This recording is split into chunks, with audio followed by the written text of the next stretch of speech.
Kayfa bir Uygur oygan uyqun yeter.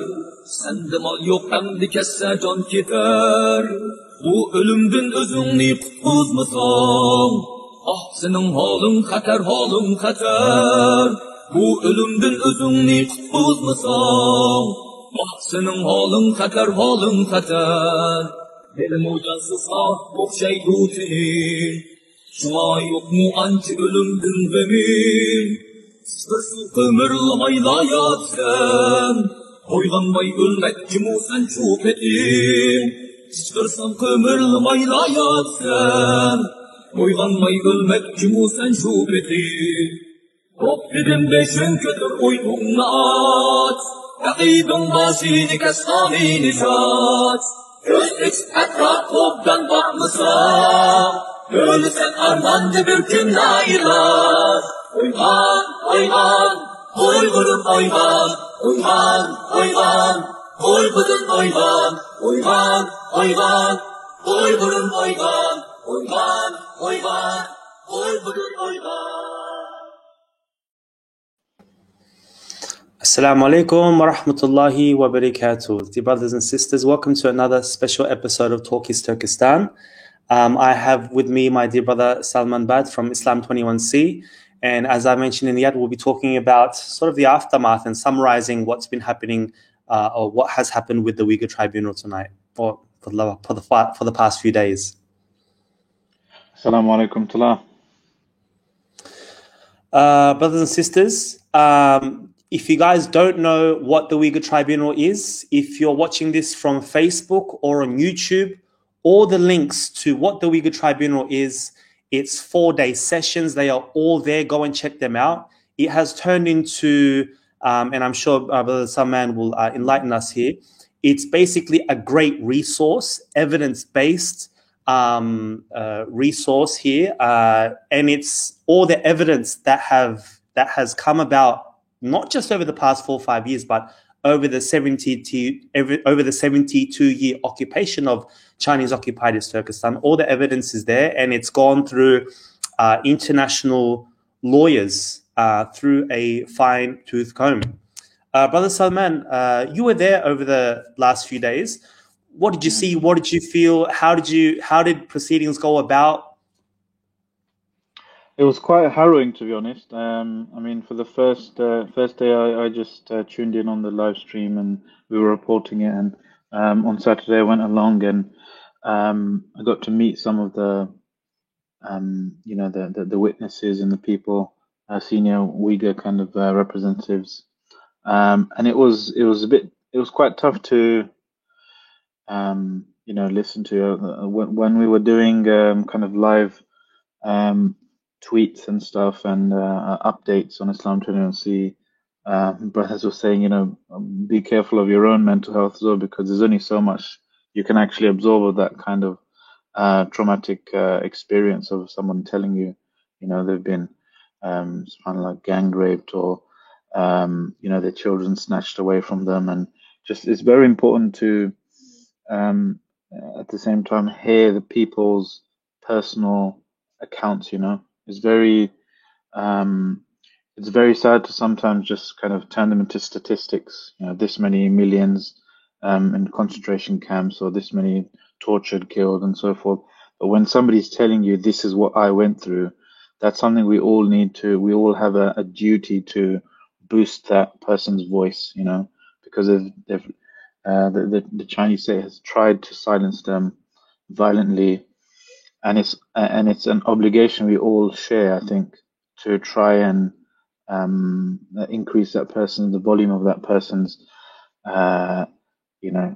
statement and their voice, pretty much. I was also really impressed with the level of and the quality of research that the academics had done, and were basically being grilled by the legal experts. That there's a lot of research that has gone into it, peer-reviewed research, kind of thorough, robust research, detailing some of the crimes against humanity, some of the crimes of the Chinese Communist Party, and it was good to see all this stuff in a concentrated place. Now we have to kind of go through the recordings again with a fine-tooth comb, go through the submissions, the reports and stuff. And there's another, set of hearings in September. We have to go through that all and really lift the important kind of points and share that with as many people as possible. This is something that hasn't received that much attention over the years, but anyone watching here, we have the ability to actually make it so loud that it's hard to ignore. It's too loud to ignore, basically, by the mainstream press and people who are, I think Sir Geoffrey Nice, he put it in an interesting wording. He said some people, he was talking about governments, they'd rather not do an inquiry of their own like this out of fear of what to do when they find out the truth, basically. They don't want to deal with the consequences of this, these facts. But it's important nonetheless, or even more important, why we need to actually resist that that sentiment, that feeling, that kind of just ignore it and I won't have to deal with the consequences. You can't do that really in today's day and age. We have to make it as loud as possible that it can't be ignored any longer. A lot of people were asking me, what's the point of such a hearing? It's not linked to any government or anything. Well, that's the beauty of this. It's almost the closest thing to an independent investigation. Now that all the facts are there, all the evidence has been driven, now governments can use this, and even Uyghur organizations can use this and go, hold on, you want to deal, let's just say they're going up to a company. Well, you're going to have trade deals with China now. You're going to make a deal. Well, you're dealing with someone who commits genocide. And I found that, and we'll see, hopefully we'll see those countries that were they weren't quite sure whether to label what was happening as genocide. Now it's clear cut. Yeah. The decision is clear. They've got no excuse. And this is why China, all over the media, they were attacking the president of the World Uyghur Congress, locking his brother up, giving him life sentences. I'm not sure if you saw this, but they had his whole family basically give testimony, renouncing him. He's not our family. He's a terrorist. He's a separatist. And so China was really, part of my French, butthurt about this, and it was all over Chinese media. If you simply type in CCTV, CGTN, Uyghur Tribunal, and they were just attacking it fiercely, but not attacking the actual program, but demonizing. What they do is they don't actually attack the action, they attack the people and demonize them, and in a very bad light. And I'm sure this will continue.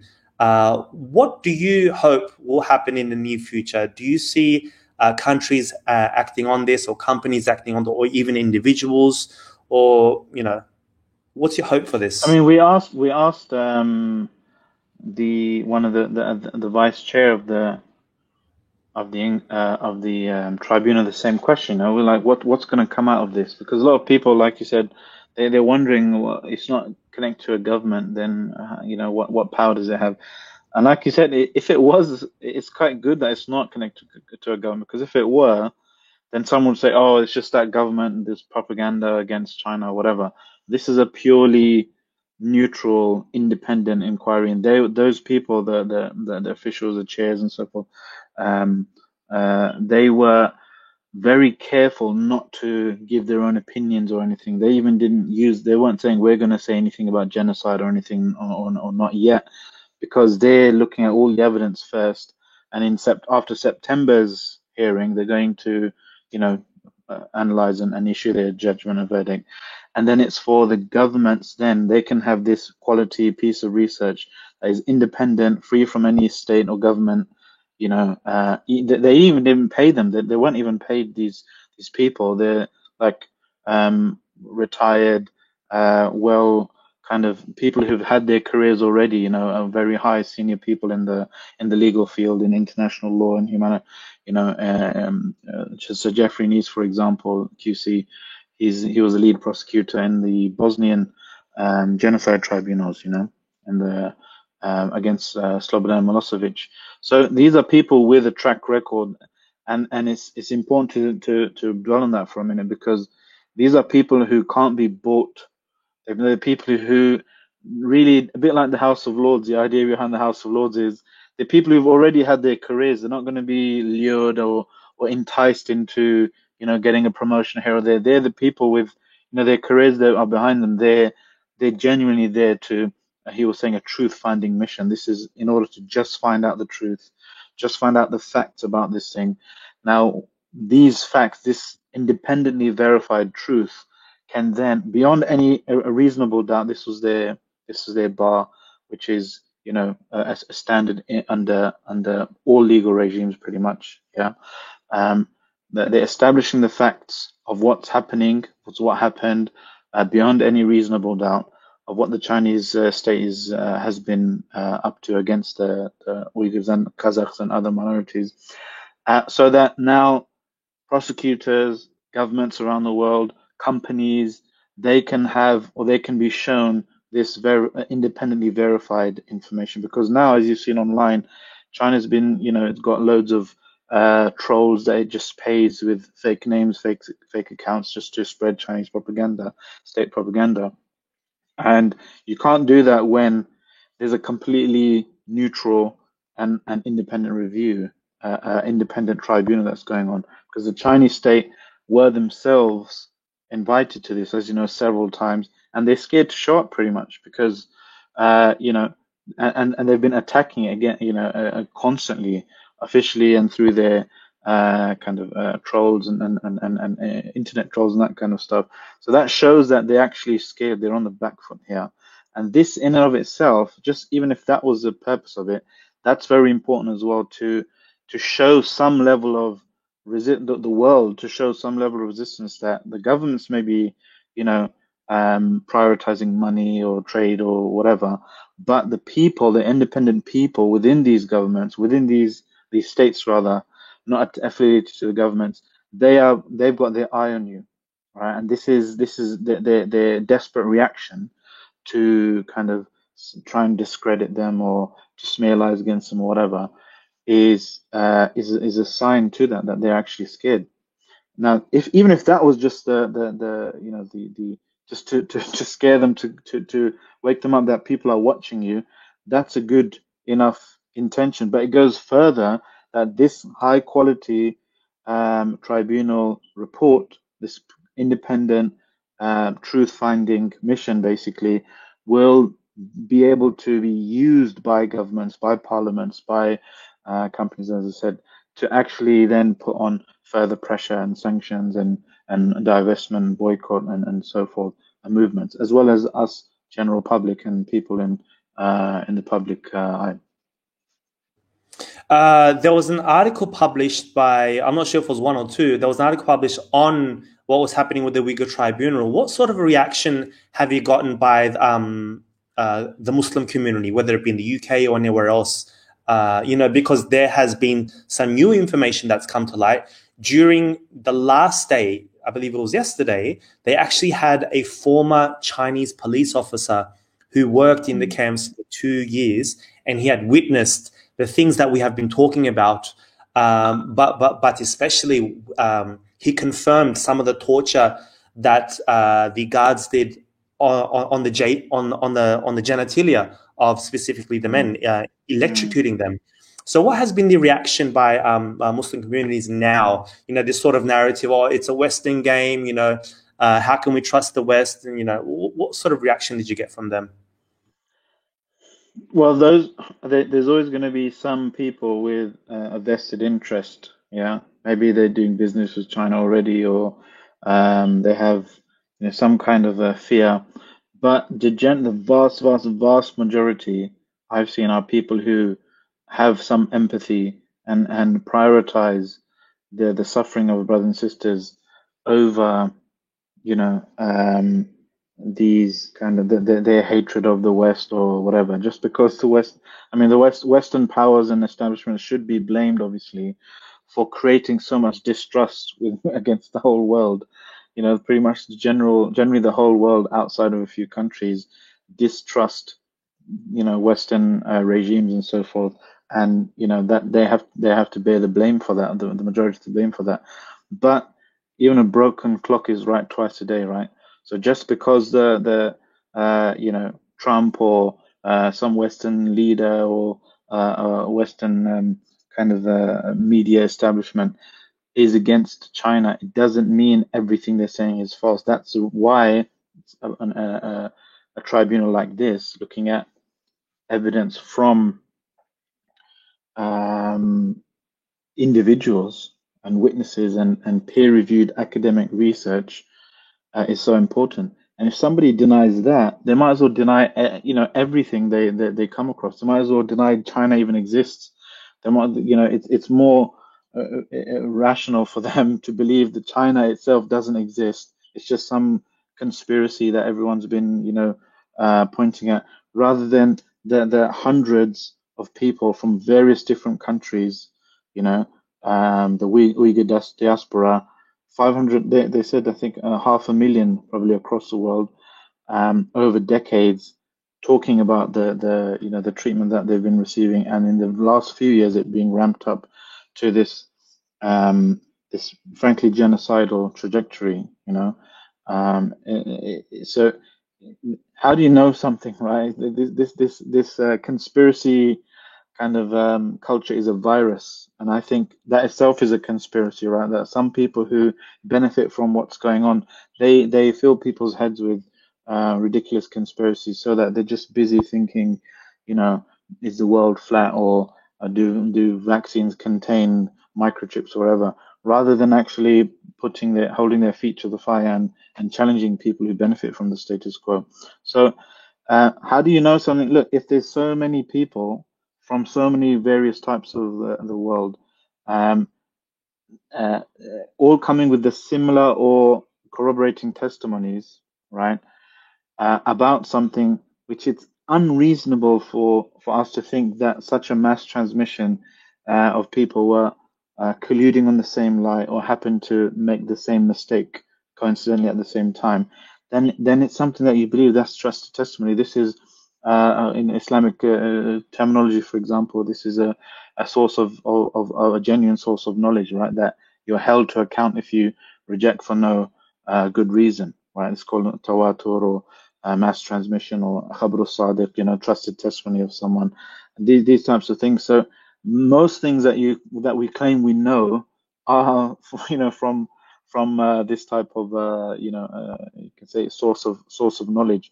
Now, most of the things that, if not everything that has been put before the judges and the chairs of the tribunal and so forth, they have been something that would normally satisfy somebody's bar for knowing their threshold, for believing something and being warranted, being justified in believing something. So disbelieving in that and rejecting that is something that Muslims should be very scared of doing, because that would come under effectively giving leeway or respite to for oppressors to carry on their oppression, just because you don't feel like dealing with the consequences of that knowledge, but just because there's a cool kind of interesting or curious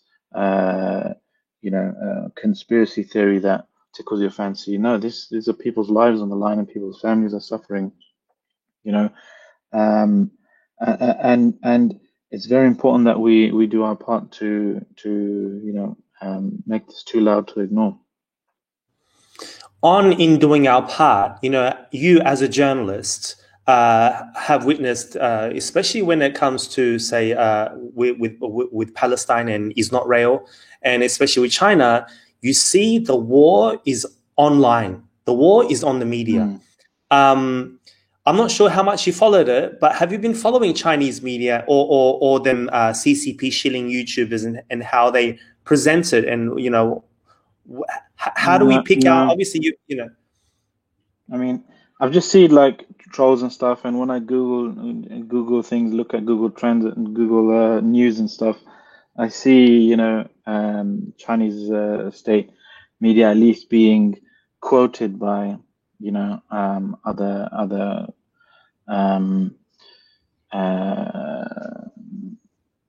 platforms like Guardian or whoever, they have to add that line that, and by the way, the Chinese media is, completely says distance itself from this.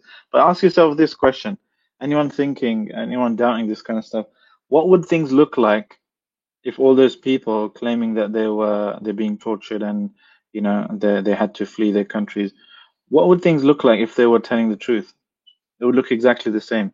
Obviously, a genocidal maniac power would not just openly say, yeah, we believe in everything these people are saying. They would try to, discredit them and call them lies and so forth. So you have to really take a step back and think critically. Who do you believe here? People who in power, who benefit from the continuation of their policies, or do we believe people who have no rational reason to claim that they've been through humiliating and degrading treatment? That's not a normal human behavior, right? Even if you are being paid, or somebody's pulling your strings or whatever, why would you humiliate yourself? And so many people humiliate or claim they've been humiliated, or for a woman, for example, grandmothers to claim they've been gang raped, subhanallah. So why would they even do that? There's plenty of ways to make money, right? You could do anything. It's silly, and they're not like people driving flashy cars or anything. They've been completely enriched beyond their wildest dreams. The people with humble means, communities living amongst us, right, who are known. They have shops, restaurants. They have normal jobs and stuff, and they're coming out and they're claiming this is what's been happening to them. So we have to just think a bit critically, and it's very important that we recognize what the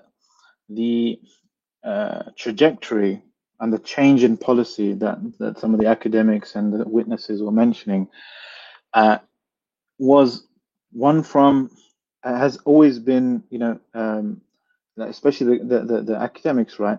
The sources they're relying on are the Chinese Communist Party's own policy documents, yeah, and they're using euphemistic language like cultural kind of changing their culture, family planning, and so forth. These things are kind of morally abhorrent and happen to be illegal under international law anyway. Yeah, I mean, it doesn't take a genius to find that if you force someone not to have kids, right, that this is somehow within their normal kind of rights as a human being. Even if what they were saying was taken at face value, the fact that they're treating the Uyghurs and the Kazakhs different to the Han Chinese, for example, the fact that they're imposing and they're openly advertising Han Chinese to come and replace these people. Where are they going if you're advertising you're going to give them their house, and you're gonna give them their jobs and even their wives and subhanAllah, their families, right? Where are these people going to go? So the academics, especially, I think, on, for example, the one of the last witnesses, if not the last witness, I forgot his name, on Monday, he was talking about, look, I'm using the Chinese state's policies itself, quoting the ministers giving speeches in public and stuff, and you can easily track, okay, when they say um, family planning, kind of Ministry of Family Planning or whatever, you can see a link between that and forced abortions, forced sterilization operations, right? And you can see that from the testimony of people and from the publicly available official state birth rates, for example. As you know, the birth rates have dropped drastically. They didn't just change their desire overnight to have fewer kids. No, that was something imposed on them, which happens to be illegal anyway. So these are things that this trajectory, you can see that they've historically always wanted to hold down the Uyghurs or oppress them, or try and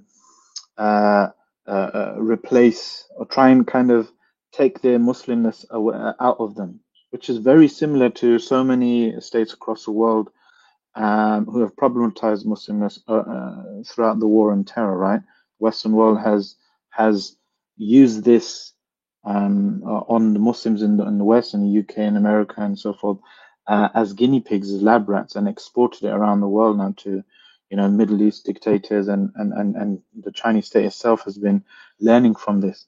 But they just went on in the last few years, they said they took a turn to be a bit more active, right? So he even used the word prevent, yeah, just like prevent here. He said they moved to a more proactive way to prevent, instead of finding them when they have more than 2 kids or more than 1 kid in this many years.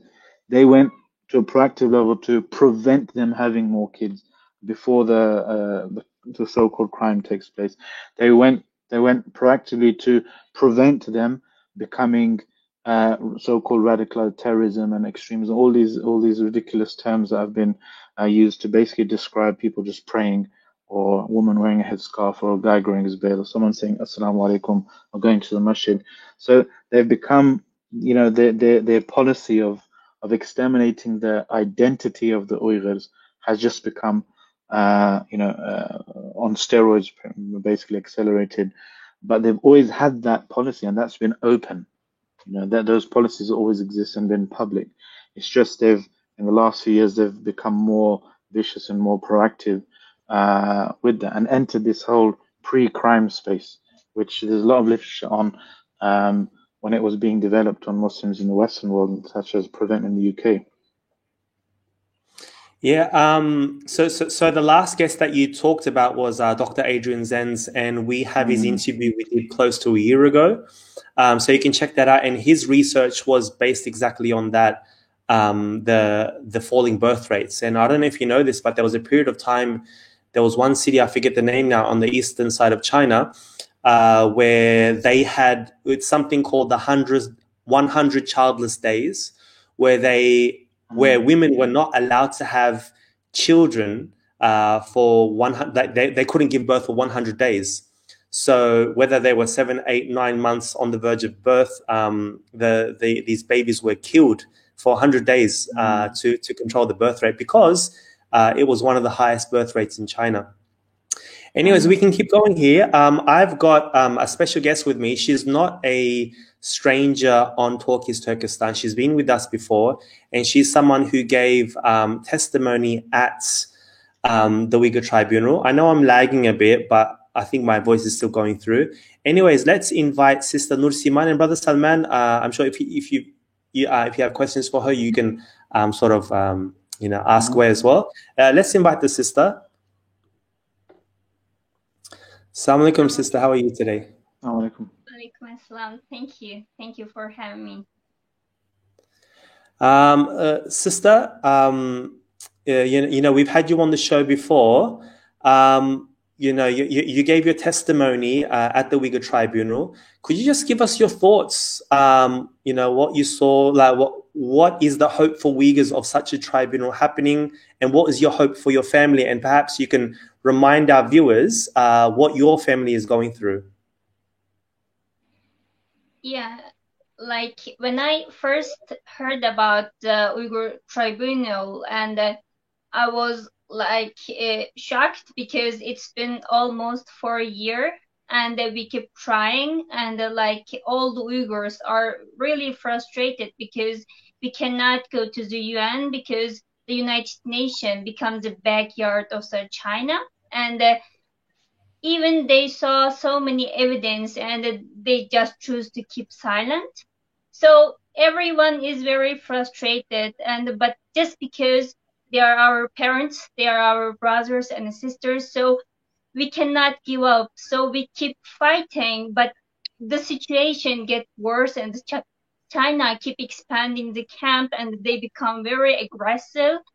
But after I hear the tribunal, I felt like, oh my God, there is a place we can actually sue China. Because when I live in China, like I felt like the police is not the person can safeguard us, and I even believe the law can protect our rights. So until today, until the tribunal, I never had the feeling that there is a thing can protect our rights. So for me, the Uyghur tribunal give a lot of hope. And when I think about the results, and of course the result will be that the China is committing genocide because the evidence is really clear. So this evidence can help us. Like when I currently I am living in Turkey, and when I talk to the government officials or any kind of parties, I can say that this court gives us such a result, and you have to push your government to announce what's happening to the Uyghurs is a genocide. And in this way, so I hope, I believe there are many countries will join and announce, recognize the Uyghur genocide. And as a result, there should be sanctions against the government, and also there should be economic sanctions, and this will save. And after all this happened, then I can see my parents, I can see my brothers and sisters. So this is just a starting point. For me, the Uyghur Tribunal is the first step, but it makes the other step more easier for the Uyghurs. Could you just remind our viewers, we've just had Brother Sabur Ahmed just join as well. We'll just give him a time to settle in a bit. Could you just remind our viewers the current situation with your family? Yeah, like after I lost contact with my family members since 18th of June 2017, I can't hear them. And like after like in 2018, I was learned that all of my family members was taken to the camps. Then I keep trying and I keep pressuring the Chinese government. And in 15th of June 2020, I was informed by the Chinese embassy in Turkey that my parents and my brothers are sentenced to long-term prison sentences, such as my father was sentenced 16 years, 11 months, and my mother was sentenced 13 years, and my elder brother sentenced 7 years, and my younger brother sentenced 15 years, 11 months. Like 4 out 6 in my family are in prison, and I don't know where is my niece and nephews. So yeah, until now, I even don't know in which prison they are in and what crime they committed, so-called crime. Like everything is really unclear, unknown, and like sometimes I scare that what if my parents and the brothers are already died. That's why the Chinese government didn't reply me, because I keep pressuring them all the time, but there is no any news. I keep asking, and until now, I didn't get any kind of information that where is my parents and if they are alive or not. No any answer. So, Sister Nursiman, you talked about forced labor in the camps because I've got this question coming up as to what regions it's happening in.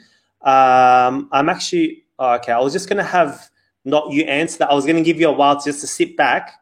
I wanted to have Brother Sabur on. Are you there, Brother Sabur? He just sort of. I think he. All right, that's cool. Okay, let's get straight to that question then until we're ready for Brother Sabur. So there was a question by Raisa. She was asking as to what actually. So the question was, what regions was this forced labor happening? Okay, but I'm just gonna have Brother Sabur just hop on for a bit to share his thoughts with us, and then I'll get you back, sister. Okay. Okay. Yes, Brother Sabur. You were there. You attended. Yep, go ahead. Yeah, you were there for the Uyghur Tribunal. So, yeah. Yeah. So just wanted to say that firstly, welcome to Sister Nur Salman. I'm glad she's with us. Her very brave testimony in the Turkish parliament is something which will go down in history, inshallah. And, her family and, all of the families who are suffering. This is immensely difficult for her and others, and also the testimony she gave during the Uyghur tribunal. All of this requires a lot of moral courage. So I just wanted to firstly just invite her and welcome her. Other than that, you guys have covered everything quite thoroughly, especially Dr. Salman. He has very good insights. I mean, what the precedent is here in terms of this tribunal. I simply wanted to add one thing. And that one thing that I wanted to add is that the Chinese Communist Party is in such a bad position that it cannot even give replies to the evidences at the tribunal. So they've been invited 4 times, but they've refused participation. Yet they've said that, this tribunal is absolutely, baseless. It has no backing. It has no legality. It's not important at all, yet they can't stop talking about it. So it's either one or the other. Either it's important or it's not important. Secondly, they've spent millions of pounds trying to explain what's happening in the Uyghur region as a war against terror or extremism, and they've spent so much money. All they needed to do was turn up at the tribunal and give evidence and show everybody's lying. Rather than making these one-sided videos which everybody can see are just pure propaganda. And sisters like Nur Salman and Sister Tursan, Sister Zumrat, Sister Gulbahar, all of these sisters, Roshan, all of these women that are coming forward and testifying for their families, they can't stand up to a bunch of women, right? They can't stand up to anybody. The evidences are so clear. They like to slander the people who have come out of the camps and who are giving testimonies and this type of thing. They try to attack the moral character of these people.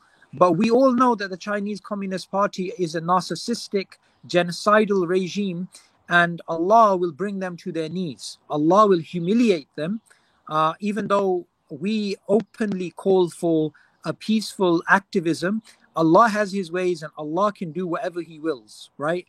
So people are going to be brought to justice. And my reminder for this particular Uyghur tribunal is that this is happening on the court on earth, but in the heavenly court, this thing will be judged as well. So yes, we want justice on this earth, but for the people that have already died without seeing justice, they will get justice in the hereafter. And I pray that Nur Salman's family is all released and she can be with her brothers and with her parents. And it's very sad to see this is happening to our Uyghur brothers and sisters in Chinese occupied East Turkestan. Before I have Sister Nur Salman back on, you've been quite active online, calling out the shills on their lies. What has, you guys call out, atheists and enemies of Islam that try to, make a mockery of Islam in general, just through your dawah, through the work in your dawah. But what is different when coming to these sorts of, CCP propagandists? There's no comparison. The reason why is because when we're talking to atheists actually believe what they're saying, right? They believe there is no God. They believe, in many of these things, even though no one really believes there is no God 100%. No atheist would even say that. No proper atheist would say that. They'll all say, most likely there's no God. But they would still believe in what they're saying. So they'll say, I'm a liberal, and they'll live according to liberalism. When these shills like Daniel Dumbrell, who is refusing to have a discussion and finding every excuse not to have a discussion, and Karl Zah and all of these pathetic individuals, they love Western liberty. They love the freedoms that the West gives them. They love YouTube. They love Twitter. Yet for the Chinese people, they're denying them these rights. So they're complete and utter hypocrites. And what I wanted to do is simply ask them a question. Do you think Nur Salman is lying? Do you think Roshan is lying? Do you think all of those people all across the world whose families are missing, the people in Turkey, the people in Malaysia, the people in Pakistan, all this Uyghur diaspora all across the world, Do you think they're all lying?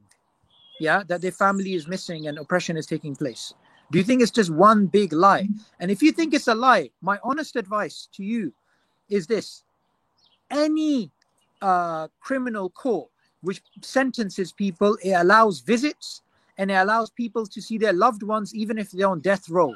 So if you're saying everything you're saying is just, and let's just accept your words at it, then we would ask you, why can't Nur Salman go and see her family? Why can't she see pictures of her parents to see that they're alive?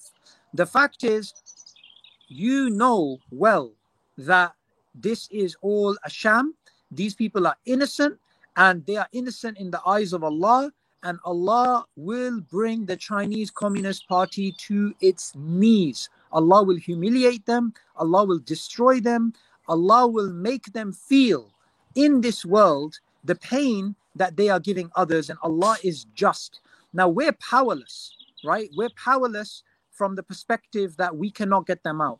But we are very powerful from an activism perspective, because the noise we make really hurts them, which is why our activism, even though it's all online and it's it's all like non-physical, right? It's not like we're trying to tear down the camps physically, but it's rattling the Chinese Communist Party. It is scaring them. It is sending out messages to them that we as Muslims, we as people of La ilaha illallah, we will never ever surrender to the tyrannical forces of Pharaoh, and we will not surrender to the tyrannical forces of Xi Jinping either. We defeated Abu Jahl, we defeated Genghis Khan, we defeated all of these tyrants, and therefore we will also defeat you. Inshallah.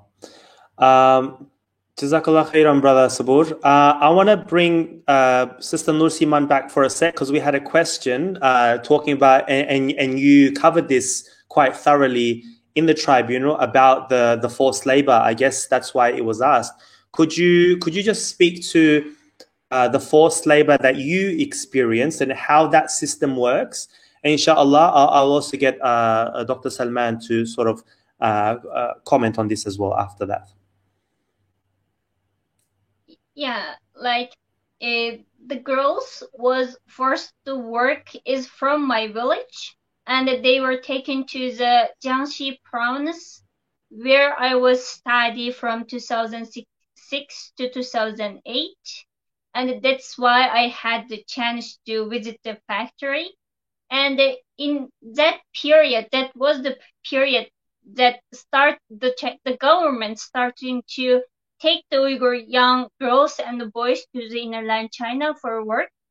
And this is like after middle school or after high school, if the boys and the girls didn't continue with the university or the high school, and the government tried to convince them to go and work at the factories, and like most of the time they were the government tried so hard to convince them, because I am studying there. That's why the parents sometimes they came to our house and asked what if how is the situation, if they can go or not, and they just try to learn more about innerland China, because for the Uyghurs in my village, like going to Urumqi is like such a normal thing, but working in innerland China in a Chinese city, it's very strange, because like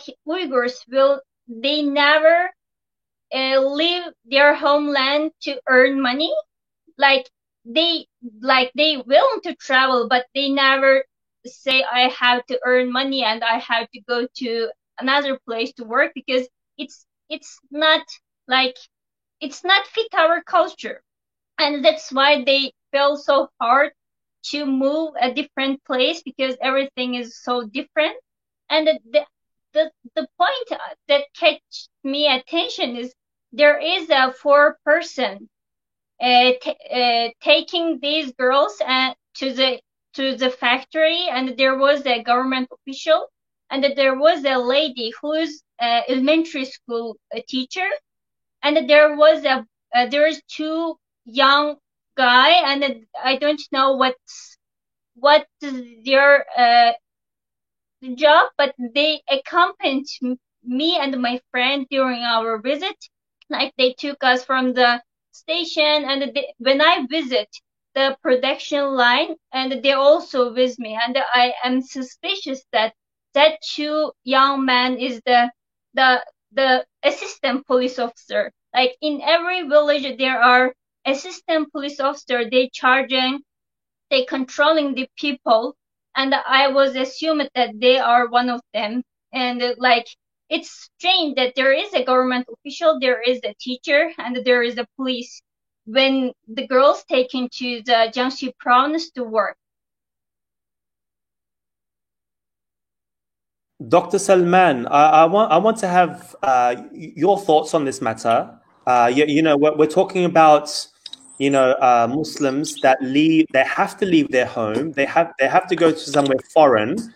They are surrounded by non-Muslims, and in a way, in an attempt to assimilate them into Chinese society. What is your take on that? And is there anything similar going on? Yeah, so Arsalan, just before Salman comes in, because I need to leave, I just wanted to give a message. At the end of this live stream, Salman is going to be explaining the campaign that we're running as Islam 21C. So this is just for everybody who wants to get involved. Salman's going to lay out the plan, what exactly we want to do, inshallah. And obviously, the details that we don't want the Chinese Communist Party to know, we won't go over. But it's very important for everyone to understand that we do have things planned, and of course that we are discussing these things with the likes of Sheikh Haytham al-Haddad and whatnot. So these are going through the mashayikh, they're going through the thinkers, and also that Uyghur Freedom Organization. That's just something which obviously is quite limited with the university stuff. But the main stuff this summer and all the stuff Salman's going to speak about, we're going to do as Islam 21C. So make sure you stay until the end of the live stream. You see how you can get involved and where you can get updates, inshallah. But from myself, because I need to head off, I wanted to give my salam to Nur Salman and to you guys. Keep up the good work, inshallah. Jazakallah khairan. Alaikum salam. Okay, Brother Salman, so I'll get your take on this, and after you could, I don't know if you're going to highlight in this interview or you're going to do it in the next one. Didn't quite sure what happened at the end there. Yeah, I mean, subhanAllah, I met some representatives of the Uyghur diaspora, and they were mentioning, that some of them, they're so kind of separated out. That some of them are, like in the UK, there's like a handful of families. I went to like a Uyghur restaurant the other day, mashallah tabarakallah, and they're very hospitable, mashallah, very welcoming, and you can see nobody wants to leave their family, their homeland for no reason. Even our parents and our of so-called economic migrants, they only left because some colonial powers that will not be named came and completely destroyed and deindustrialized their societies, and took all the resources and stuff. So nobody wants to leave very few people want to leave their homeland, their society, their culture, their people, their way of life in some areas, some circumstances, but it's just a testament. 500,000 odd people in the Uyghur diaspora. You have to think where are they, why are they so spread out across the world?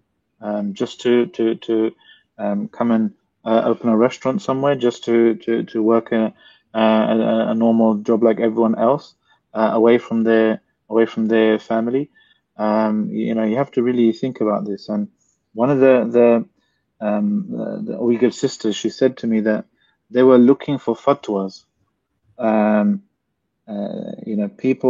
Sisters were asking scholars, Uyghur sisters were asking scholars, is it permissible to kill myself? Is it permissible to commit suicide because I'm being forced to marry a Han Chinese man? There's no marriage, there's not a proper marriage anyway, it's not nikah. So they're being forced to commit zina and live with Han Chinese men because the Chinese state want to replace their lineage and destroy their identity. So why would someone, ask this? Why would someone even put that out there? Something that's obviously very, hurtful, something harmful, and something that should make us think, as onlookers. Do we want to be? Imagine if a few decades down the line, your grandchildren ask you, "What were you doing when this was happening?"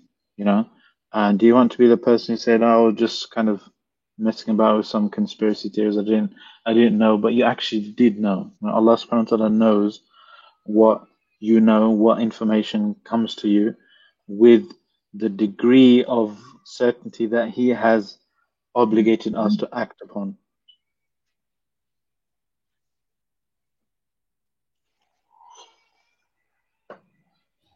Thank you, Dr. Salman. Nursiman, I just want to get your last words, and then I'll let you go. Could you just remind everyone, you've been recently running a campaign for your family. Just remind everyone of that and how they can join and where to follow you, and then I will bid you farewell for tonight. Excuse me, can you repeat the question, because my internet is just cut off and just reconnected? Yeah, I was just saying, thank you for joining us, and you're running a social media campaign to shed more light on what's happening with your family. Could you just explain to our followers what that is, how they can reach, and how they can be a part of that social media campaign, and then I'll let you go for the night. Yeah, me and my sister was started a social media campaign, and just trying to shedding a light to the Uyghur issue, because my family, my parents and my brothers unlawfully arrested, not just represent my family, because there are millions of families destroyed by China. So we decided to start it, and I really hope people join us. Like you can to raise awareness. I really hope you can talk about what's happening to the Uyghurs, and share your video with the hashtag of Free Noor's Family, or you can simply write Free Noor's Family hashtag on paper and just share it on your social media. And I will be really appreciate if you spend your time to join us. Okay, guys, you guys know where to reach her. Use the hashtag Free Noor's Family to shed light on this very important issue. Jazakallah khairan. Have a good night, and until next time, Sister Nursiman, assalamu alaikum wa rahmatullahi wa barakatuh. Thank you very much. Okay, Brother Salman, Brother Subur touched on some information towards the end there. Could you just shed some light on what you guys are working on at Islam 21C with regards to the Uyghurs? Yeah, so one of the problems is whenever we talk about the Uyghur issue, or whether it's a khutbah or somebody is giving a lecture or just sharing a post or something, it's hard to try and channel that into some effective action. So what we've done is we've created a skeleton of a person's kind of journey through 3 stages, motivating them. Whenever you hear about anything to do with the Uyghur issue, we want to create we've got a digital process where someone's going to be motivated with the information that they need to see that their voice actually matters and what they can do. Second stage is knowledge, in terms of actually the details, properly substantiated, evidenced, reference details of what the Uyghurs are suffering. And thirdly, action, right? So motivation, knowledge, and action. And the action is effective action where we can direct people to, so there's going to be an element of tawfiq from Allah subhanahu wa ta'ala, how to receive tawfiq, masjid campaign, khutbah, what to say to your local masjid, a strategic dua push, dua qunut campaigns, for example. Second element is social media. We're making high quality, robust and properly researched infographics and social media material and videos and so forth for people to share and have their own campaigns on social media in their own time. There's the and boycott lists, for example, information that's very important to identify and put pressure on companies that are benefiting from or working with the oppression of the Uyghurs. And generally how to reach out to our brothers and sisters to give those messages of solidarity and support, because that's very important as well.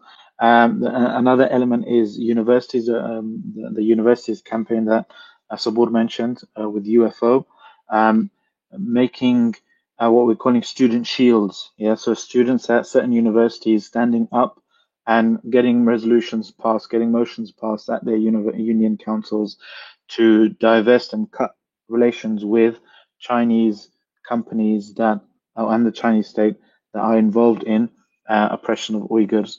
There's also a very important date to keep in your diaries, brothers and sisters. The 1st of July. We're aiming for the 1st of July to get as many people as possible to a public demonstration of solidarity with the Uyghur brothers and sisters, and the Kazakhs and all the other minorities, even the non-Muslim minorities that are being oppressed by the Chinese Communist Party. And the 1st of July is very important because it's the centennial, the 100-year anniversary of the Chinese Communist Party. And they've been planning some, fanfare and celebrations for 10 years, I've been told. But we want to use that opportunity to have the biggest mass demonstration of solidarity with the victims of Chinese state terror in history, inshallah, in the UK. We can do it. We want to get people from all over the country to come and join. Probably going to be on outside the Chinese embassy, but if you sign up to be a volunteer in the campaign and to receive updates, I've created a quick page just now and embedded the form that we've been collecting people's email addresses on to notify them about updates of the campaign. You just go to islamtunisia.com/Uyghurs, islam21c.com/Uyghurs, UYGHURS. And you can just put your name and email address in there, and you'll get notified with details for these milestones, like the protest and when the online campaign goes live and so forth. So those are the immediate kind of milestones, and there's longer term things that we're helping. We're trying to get involved with other organizations, other campaigns as well, such as the Beijing Olympics, Winter Olympics campaign to cancel to cancel the Beijing Olympics in 2022 on the grounds of these violations of people's human dignity and rights, and other things. This is a long-term campaign. China hasn't gotten to the level of hubris and oppression and impunity overnight. It's been a long time coming. Therefore, this is a long campaign. It's not going to be an overnight thing. We're in it for the long run, inshallah. So if you are interested, please do head over to islamtunisia.com/Uyghurs, where you can sign up to be part of this long-term campaign, inshallah. And Arsalan obviously is going to be there with us. He's part of us as well. He's just being humble. But Sabur and all we're going to be joined with Muslim organizations throughout the country and beyond, inshallah, for this united effort to make this united stand, inshallah. Jazakallah khairan for that. Just a reminder to our audience, if you've just joined us on the show, if you want all the information, what happened during the Uyghur Tribunal, first go to the Uyghur Tribunal website, look at what the Uyghur Tribunal is. There's a little description. All the links are in the description below, and the links to the full 4-day event, which is about 45 hours of testimonies and evidence shown to the world. Do you have any last remarks, Brother Salman, before we let everyone go? Yeah, Jazakallah khairan for this stream. Jazakallah khair for the invitation. Just to, while we do everything that we do, it's very important to remember that our number one aim is so that we have an excuse before Allah, that when Allah asks us, what did we do, when we could have done X, Y, Z, at least we can say, oh Allah, I tried my best, and please keep making dua for our Uyghur brothers and sisters. May Allah subhanahu wa ta'ala relieve their suffering, give them swift justice in this life before the justice of the next life against their oppressors. And remember that there's no dua between the oppressed and his or her Lord. So be part of their du'as as well when they are making dua for the brothers and sisters who are remembering them, who are trying to help them, who are making dua for them as well. All right, brothers and sisters, Jazakallah khairan for joining us. Thank you so much, Dr. Salman, for giving us your time and your expertise over the last few days. Brothers and sisters, until next time, before I let you go, I just reminded that tomorrow we're actually going to have someone from the World Uyghur Congress, which sort of is the main, is the one who organized the Uyghur Tribunal. Sister Zumratay Arkin, she'll be joining us 2 p.m. UK time. So make sure you guys watch out for that. Again, brothers and sisters, peace be upon you all. Assalamu alaikum wa rahmatullahi wa barakatuh. Ümit üzme aziz halqim, ümit üzme ey ana yol. Biz atlandık bu küreşke, o yıl taştak uyuşup. Allah verse bu nusretni, bizgilerimiz sep bulur.